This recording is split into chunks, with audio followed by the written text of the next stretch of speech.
오늘 이렇게 주일 아침 함께 예배드려야 돼요. 참으로 반갑습니다. 우리 좌우에 계신 분들과 인사하겠습니다. 참 잘 오셨습니다. 하나님은 당신을 사랑합니다. 나도 당신을 사랑합니다. 요즘 일교차가 참 크죠. 낮에는 봄볕이 여름만큼 덥다 싶다가도 저녁이 되면 갑자기 쌀쌀해지는 날씨가 계속되고 있습니다. 그러다 보니 요즘 감기에 한번 걸리면 코로나보다도 더 잘 낫지 않고 오래 간다고 하더라고요. 다들 건강 잘 챙기시기 바랍니다.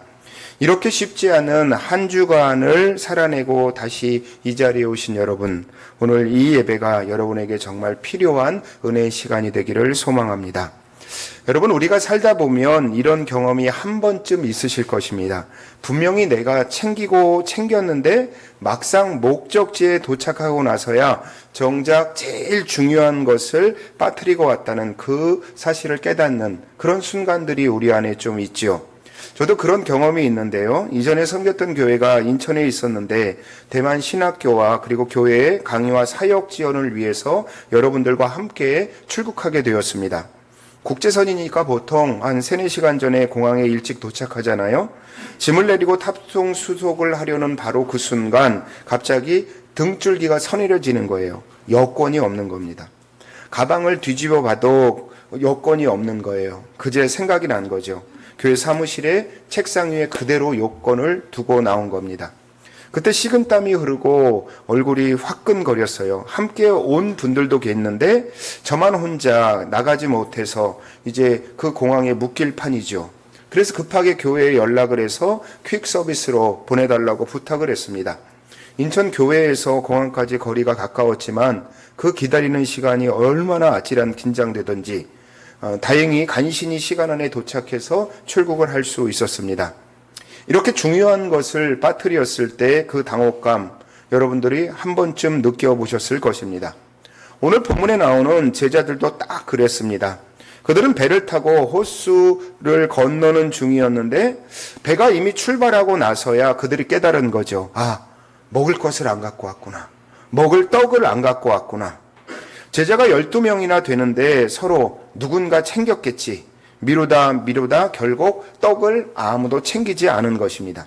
그리고 이 떡을 챙기지 않은 것은 식사를 챙기지 않은 것을 배가 출발하고 나서야 알았으니 배 안의 분위기가 어떠했는지 눈에 선합니다. 서로 눈치를 보면서 야, 이번에는 네가 챙기는 시간 아니야? 야, 네가 챙겨야지. 네가 돈을 줄을 담당하고 있으니까 네가 먹을 걸 챙겨야지. 라고 서로 수군거리면서 너 때문이야. 너 때문에 우리 굶게 생겼어. 이렇게 수군거림이 파도처럼 번져 나갔겠죠. 최소 배에 탄 사람이 예수님을 포함해서 13명이나 되니까 끼니 걸을 걱정에 이 당혹감이 얼마나 컸겠습니까? 그런데 이 어수선하고 민망한 이 순간 한복판에 예수님께서 갑자기 이야기를 꺼내십니다. 삼가 바리새인과 사두개인의 누룩을 주의하라. 제자들 입장에서는 참 뜬금없이 들렸을 거예요. 지금 배 안에서 떡 걱정을 하고 있는데, 식사 걱정을 하고 있는데, 끼니 걱정을 하고 있는데 갑자기 예수님은 누룩 이야기를 하시는 것입니다. 그래서 제자들이 아마 이렇게 생각했겠죠. 아, 예수님께서 우리가 떡을 안 갖고 온 걸 아시고 꾸중하시는 것이구나.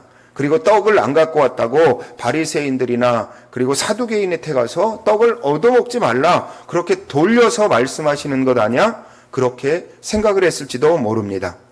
그런데 예수님은 지금 제자들의 영혼이 병들게 하는 그 위험한 사상에 대해서 경고를 하고 계시는데 제자들의 귀와 마음은 온통 텅 빈 떡 광주리에만 머물러 있었던 거죠. 주님은 지금 제자들에게 하늘의 진리를 말씀하시는데 제자들은 땅의 떡 걱정만 하고 있는 이 장면, 사실 우리들의 모습과 별반 다르지 않습니다. 우리도 삶의 걱정과 근심이 가득할 때 말씀이 귀에 들어오지 않을 때가 있으니까요. 오늘 말씀을 통해서 우리 마음 안에 무엇이 주님의 음성을 맡고 있는지, 내가 주님의 음성을 듣지 못하게 하는지 우리가 함께 살펴보았으면 합니다. 이 장면을 제대로 이해하려면 예수님이 배에 오르시기 직전에 어떤 일이 있었는지 먼저 좀 알아야 합니다. 예수님은 바로 직전에 마가단이라는 곳에 계셨었는데요. 마가단은요, 로마가 세운 도시 티베리우스 근방에서 그리스 로마 문화가 짙게 배어 있는 곳이었습니다.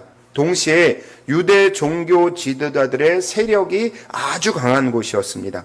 쉽게 말하면 바리새인들과 사두개인이 거기서 떵떵거리고 살고 있던 그런 도시였죠. 그런데 그들이 뭉쳐서 예수님을 향해서 뭐라고 말씀합니까? 표적을 보여달라라고 그렇게 예수님을 시험하고 있는 겁니다. 예수님을 향한 종교적 도전과 정치적 압박이 사방에서 몰이치던 그 순간에 예수님은 뭐라고 말씀하죠? 요나의 표적밖에 보여줄 것이 없다라고 한마디를 남기시고 그 자리를 정리하십니다. 왜요? 마음이 이미 닫아버린 사람들과 소모적인 논쟁을 이어갈 이유가 없어서이죠. 그렇게 서둘러 자리를 정리하고 배에 오르다 보니 제자들이 떡을 챙길 틈이 없었던 것, 어쩌면 당연할지도 모릅니다. 그러면 왜 예수님께서 마가단에서 그렇게 급히 그 자리를 떠나셔야 했을까요? 말씀드렸듯이 그 자리에 더 이상 머무를 이유가 없어서입니다. 마음이 이미 닫힌 사람들에게 예수님의 표적을 보여준다고 해서 믿음이 생기는 것이 아니잖아요. 우리도 그렇잖아요. 주변에서 보면 아니다 얘기했다고 아무리 얘기한들 내가 믿지 않으면 그 아니다가 어떻게 들립니까? 변명하는 거야. 핑계대는 거야. 의심은요, 증거를 보여주어도 사라지지 않습니다. 오히려 더 많은 의심만 낳게 되는 것이죠. 예수님은 그것을 알고 계셨어요. 그리고 예수님이 향하신 곳이 벳세다였습니다. 이 지역은요, 벳세다라는 지역은 빌립이 통치하던 영토인데요, 유대인보다 이방인들이 더 많이 거주하는 비교적 조용한 지역이었습니다. 그래서 예수님은 그곳에서 십자가를 앞두고 제자들과 더 깊은 교제를 나누기 위해서 그 시간을 갖기 위해서 그곳으로 가신 거죠. 예수님은 이제 예루살렘 성에 입성할 날이 얼마 남지 않았습니다. 제자들에게 마지막으로 진짜 중요할 것을 가르칠 시간이 얼마 남지 않았다는 거죠. 그래서 그 첫 번째 가르침이 바로 누룩을 조심하라는 그런 경고였습니다. 그런데 제자들은 예수님이 이 말씀을 하고 계시는데 전혀 엉뚱한 방향으로 받아들이죠. 지금 예수님은 영적으로 아주 중요한 경고를 하고 계시는데 제자들의 머릿속에는 뭐만 생각하고 있는 거예요? 떡 생각만 하고 있는 것입니다. 왜 그랬을까요? 바로 여기에 오늘 우리가 함께 생각해 봐야 할 중요한 질문이 있습니다. 왜 제자들은 예수님의 말씀을 제대로 듣지 못했을까요? 그리고 혹시 우리도, 저도, 여러분도 그럴 때가 있지는 않나요? 그럼 그들이 왜 예수님의 말씀을 정확히 이야기하지 못한 이유가 무엇일까요? 그 첫 번째는 바로 마음에 다른 걱정과 근심이 가득할 때에 말씀이 제대로 들려오지 않는다는 거예요. 지금 제자들의 머릿속에는 온통 먹을 것이 없다. 우리 끼니 어떻게 해? 그 현실 하나로 꽉 차 있었습니다. 사람들은요, 마음속에 무엇인가가 가득 차 있으면 모든 말을 그것을 통해서 듣게 되고 해석하게 되잖아요. 마치 색안경을 쓰고 빨간 색안경을 쓰면 불이 나는 것처럼 보이는 것처럼 마음에 걱정이, 근심이 가득 차면 어떤 말을 들어도 걱정을 통해서만, 근심을 통해서만 그 말들이 해석되게 되어 있습니다. 그래서 강단에서 하늘의 평안을 누리십시오 라고 그렇게 해도 내 가정이 편해야지, 내 사업이 잘 돼야지, 내 은행에 돈이 좀 있어야지, 내 형편이 좀 나아져야지, 자기 형편으로만 받아들이게 되어 있습니다.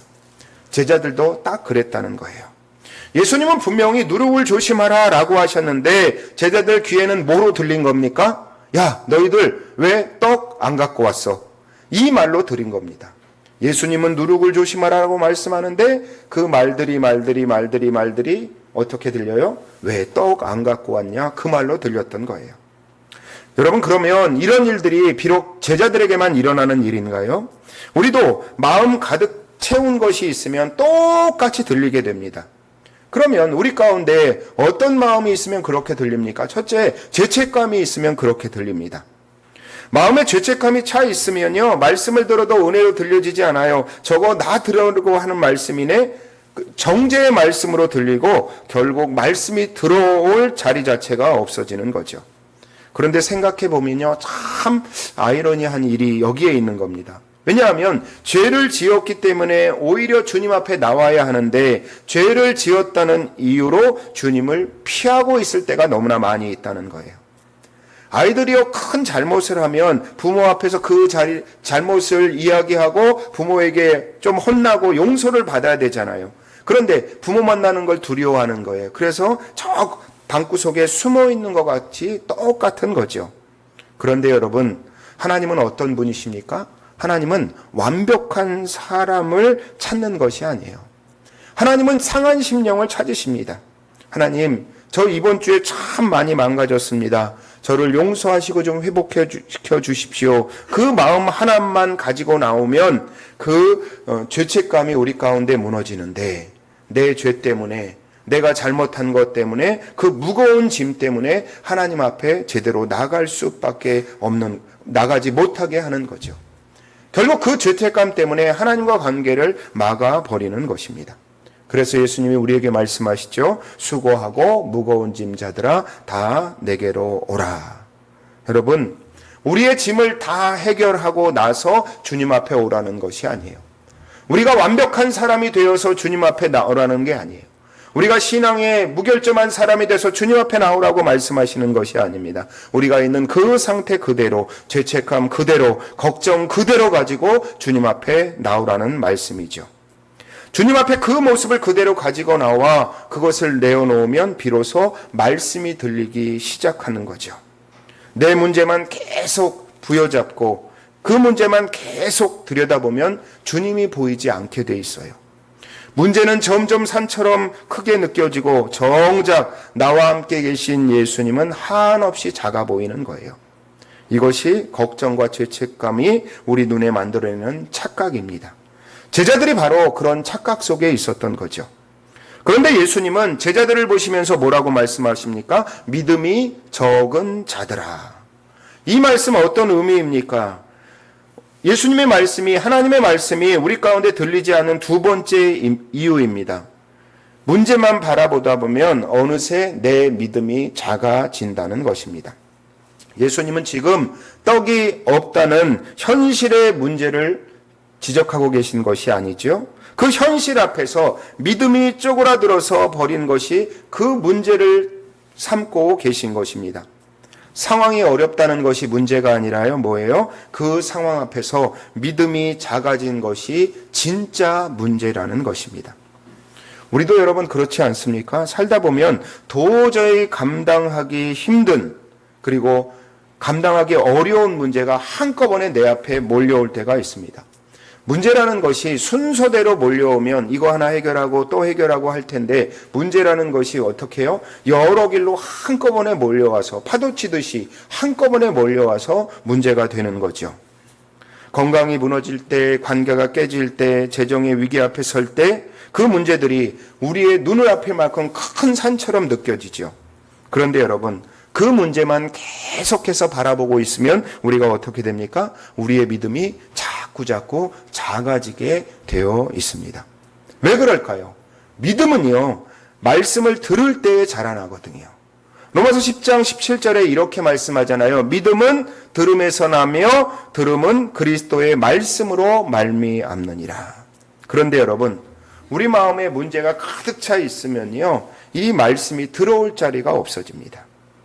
말씀이 내 마음 가운데 들어오지 못하니까 믿음이 점점 작아지고 믿음이 작아지니 문제는 더 크게 느껴지는 악순환이 계속되는 거죠. 그러다 보니 예배 자리에 앉아 있어도 찬양을 부르면서도 기도하면서도 도무지 주님이 느껴지지 않는 상태가 됩니다. 문제가 너무나 커진 것이 아니라요, 우리가 말씀이 막혀서, 하나님에 대한 그 기도가 막혀서 믿음이 작아진 것이지요. 믿음이 자라려면 말씀이 들어야 하는데 마음에 문제로 가득 차 있으면 말씀의 자리가 내 마음속에 들어질 자리가 없어진 거죠. 그래서 말씀이 내 안에 들어오지 못하니까, 내가 그 말씀을 듣지 못하니까 믿음이 작아지게 되고, 믿음이 작아지니 어떻게 해요? 문제는 더욱더 커 보이는 것입니다. 그럴 때 흔히 우리는요, 내 믿음이 원래 이것밖에 안 되나 봐 라고 자책하기 쉬운데 사실은 그게 아니에요. 우리가 믿음이 없어서가 아니에요. 문제는 너무 커진 것이 아니라 문제의 마음이 빼앗기면서 우리가 말씀을 받아들이지 못하는 것이 우리의 정말 문제라는 거예요. 내 삶의 문제가 커서 내 삶에 문제가 있는 것이 아니라 그 문제를 이길 하나님의 말씀을 내가 받아들이지 못하는 것, 그것이 내 안의 문제라는 것입니다. 예수님의 말씀이, 하나님의 말씀이 제대로 들리지 않는 이유 첫째는 마음에 걱정, 근심이 가득 찰 때, 그리고 문제만 바라보다 믿음이 작아질 때라고 말씀을 드렸습니다. 그리고 오늘 본문이 가장 정면으로 경고하는 세 번째 이유가 있습니다. 말씀이 들리지 않는 세 번째 이유, 바로 예수님이 말씀하신 누룩의 문제입니다. 예수님은요, 바리새인과 사두개인의 누룩을 조심하라 라고 그렇게 하시는데, 그렇다면 이 누룩이 구체적으로 무엇인지를 우리가 살펴볼 필요가 있습니다. 먼저 바리새인이 어떤 사람인 줄 알아야 이 말씀이 제대로 이해가 되는데요.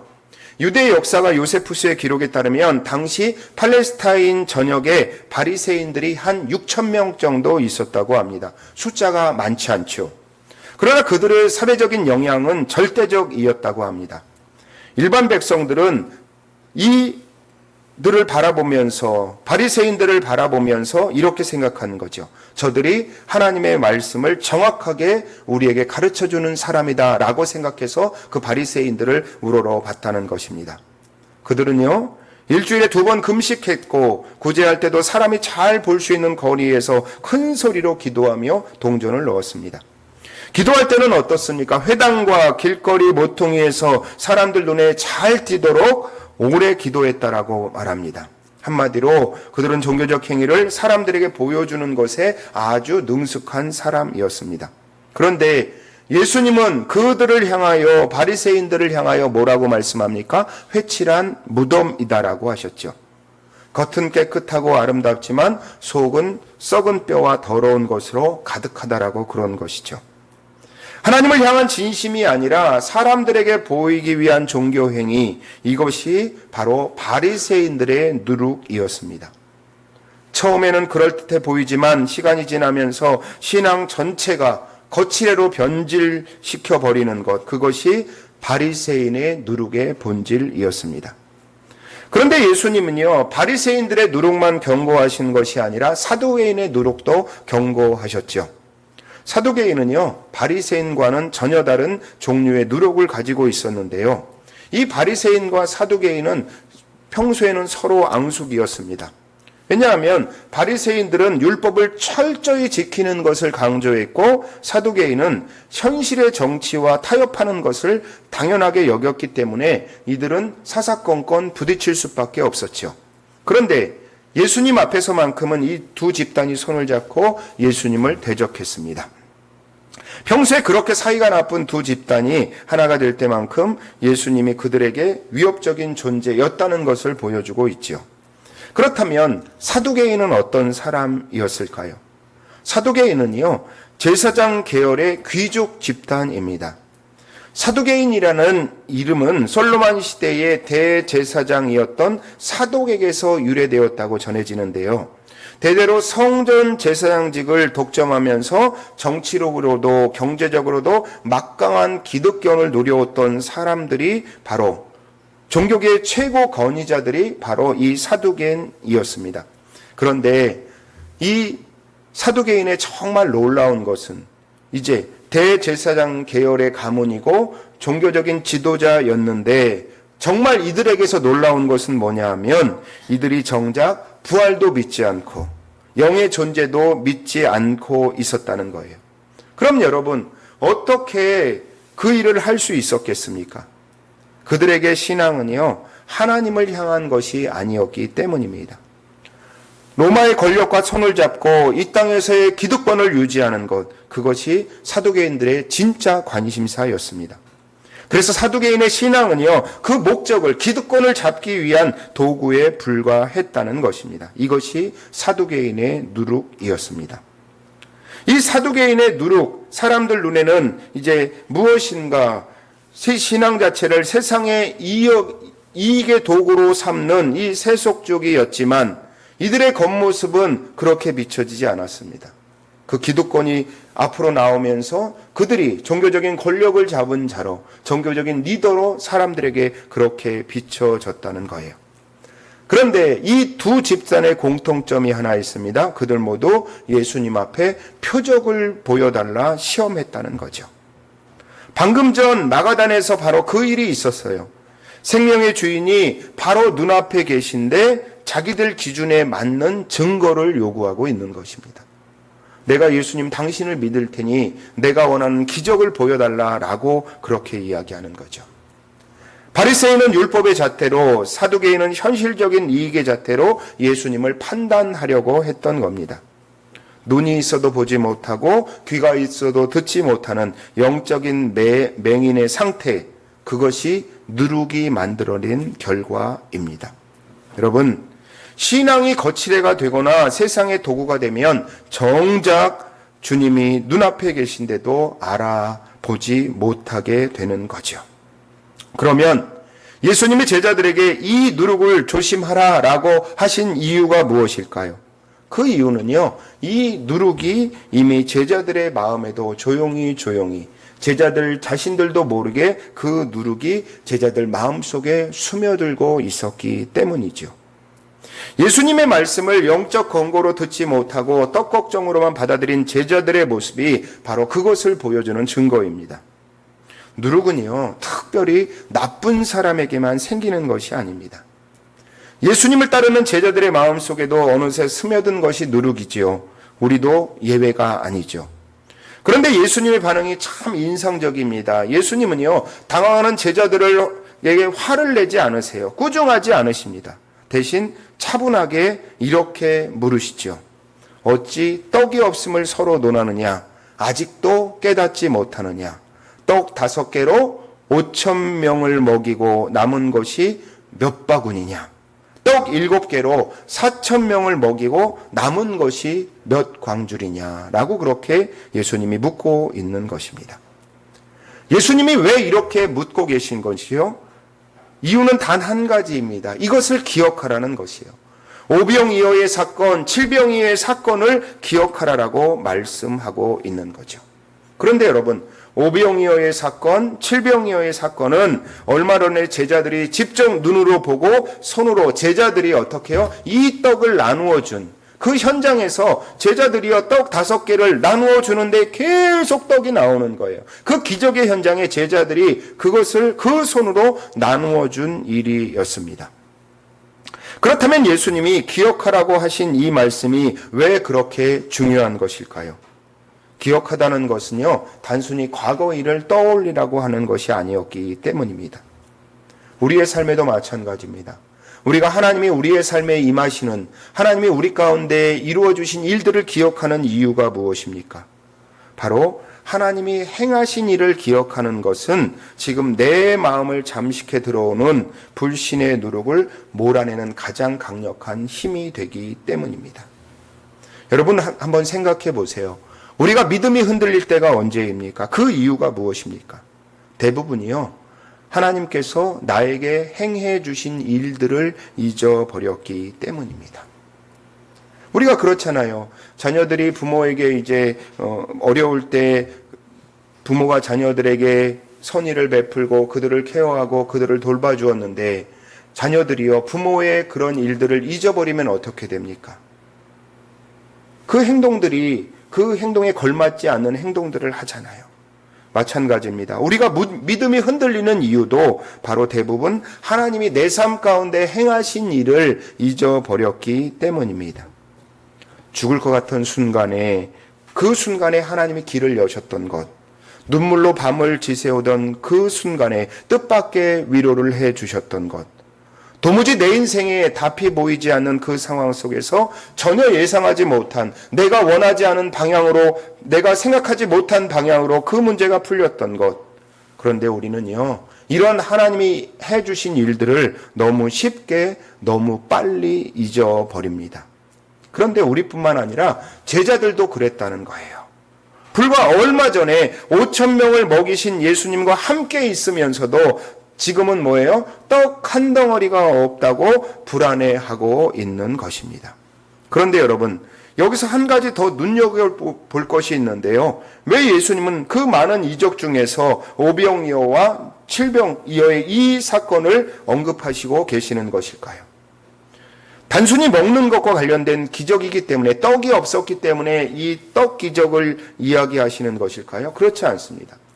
이 오병이어의 사건은요, 유대인의 중심인 갈릴리 지역에서 일어난 사건이고요.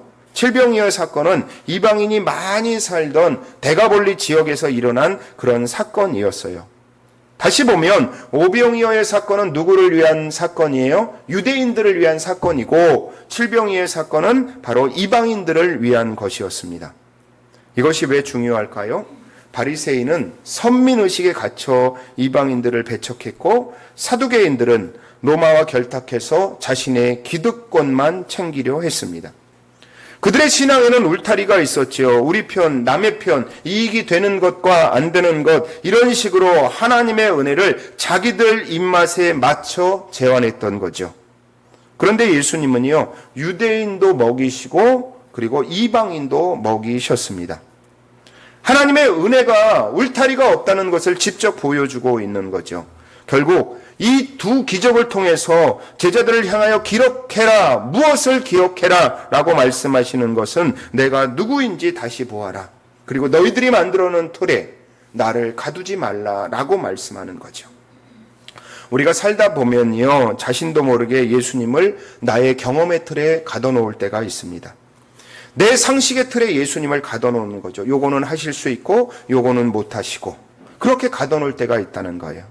그런데 예수님은 그 틀을 깨고 나오시는 분이시죠. 오병이어도 칠병이어도 모두 인간의 상식과 계산을 완전히 뛰어넘는 기적이잖아요.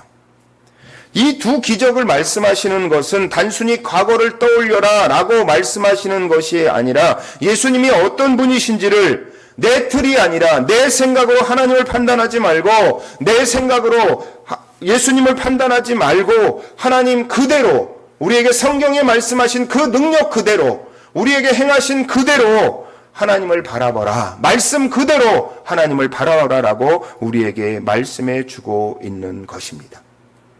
여러분, 우리도 삶을 살아가면서 우리에게 이적과 기적이 일어나지 않는 이유가 무엇일까요? 그것은요, 내 생각과 판단으로 하나님을 제한하고 있기 때문은 아닌지요.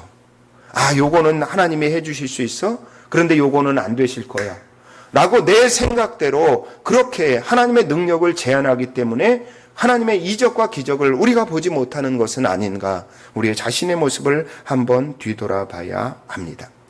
그럼 여러분, 이 누룩이 실제로 우리의 신앙의 모습 가운데 어떤 영향으로, 어떤 특성으로 우리에게 영향을 미칩니까? 하나는요, 우리를 변질시키는 것이고, 또 하나는 우리를 부풀리는 것입니다. 먼저 변질을 시키는데요, 우리가 잘 알듯이 누룩이요, 밀가루에 들어가면 어떻습니까? 반죽 전체가 완전히 다른 것으로 바뀌죠. 겉은 비슷해 보여요. 근데 속이요, 완전히 달라지는 거예요. 바리새인도 처음에는 하나님의 말씀을 잘 지키고 싶어서 규칙을 만들어 놓았을 것입니다. 그런데 시간이 지나면서 그 규칙이 말씀보다 더 중요해졌다는 거예요.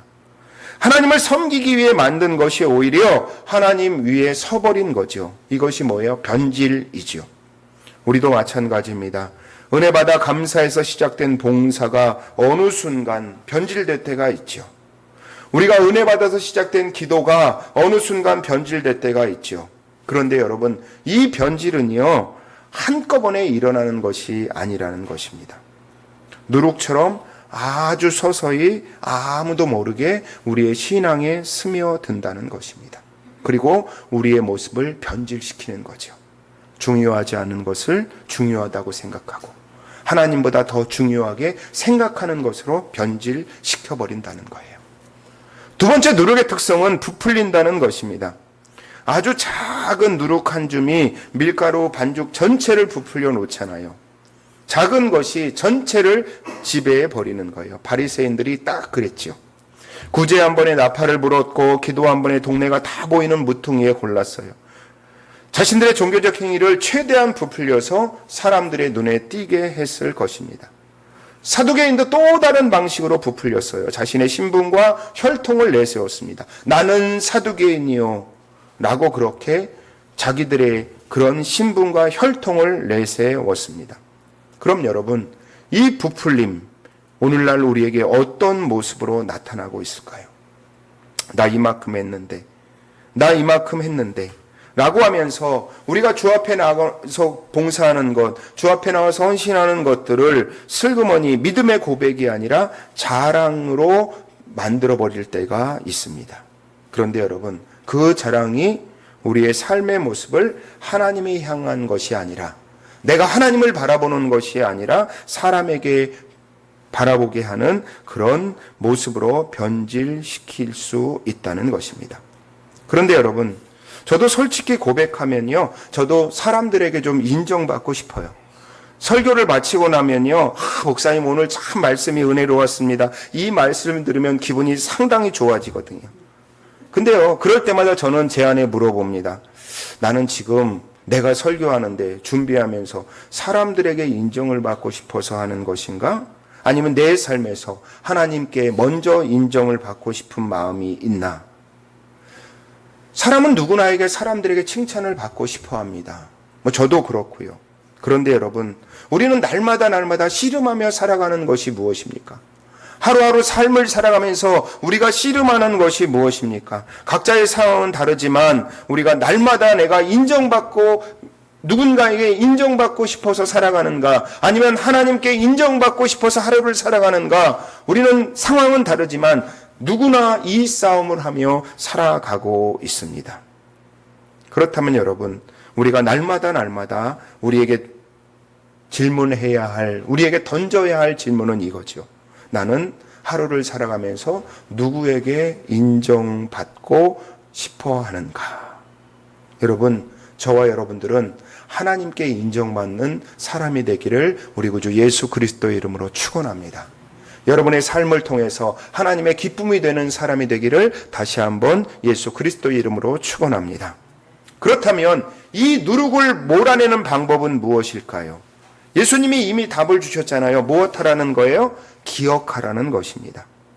하나님이 나를 위해서 행하신 일들을 기억하면 내가 대단한 사람이라는 착각이 자연스럽게 무너지게 되어 있다는 거예요. 생각해 보세요. 오병이어의 기적을 만드신 분이 누구입니까? 예수님이시죠. 그럼 제자들은 무엇을 한 거예요? 그 기적을 만드신 떡만 나누어 주었다는 거예요. 내가 잘해서 된 것이 아니라 하나님께서 은혜를 주셨기 때문에 내가 이렇게 된 것. 결국 그 사실이 분명해지면 내가 과거를 기억하면서 내가 하나님의 은혜로 이렇게 살아있고 하나님의 은총으로 이렇게 살아있고 주님의 은혜 아니면 내가 죽을래야 죽을 수밖에 없는 인생이었는데 내가 이렇게 살 수밖에 없다는 과거의 그 은혜를 생각해 본다면 내가 지금 자랑할 것도 아무것도 없는 거죠. 부풀릴 것도 아무것도 없는 거죠. 여러분, 은혜를 기억하는 자리에는 그 누룩이 설 자리가 없다는 것을 여러분 잊지 마시기 바랍니다.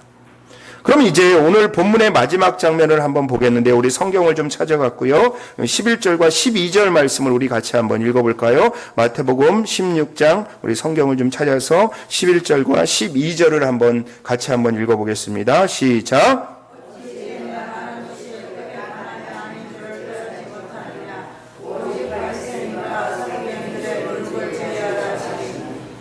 그제서야 제자들의 떡의 누룩이 아니요 바리새인과 사두개인의 교훈을 삼가라고 말씀하신 줄을 깨달으니라. 아멘.